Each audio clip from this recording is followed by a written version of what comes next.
Жалпы дүниеде құлға құл екенін сендіруден артық қорлық жоқ деген рас екен ғой.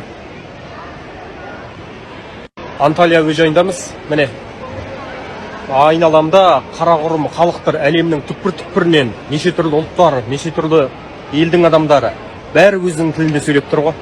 Тек бейшара қазақ қана орысша сүлдір-сүлдір етеді. Соншама құл, соншама сорлы болғанда да сүйекке өтіп кеткен жаман екен ғой.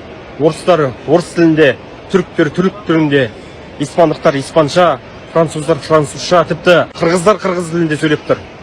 Өзбектер өзбекше, ал қазақ қана шүлдір-шүлдір етеді. Тыңдап тұрмын да. Соншама сорлы, соншама бейшара болуға бола ма? Ойлаңыздаршы.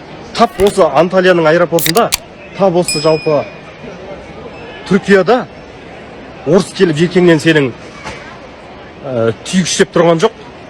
Орысша сөйле деп.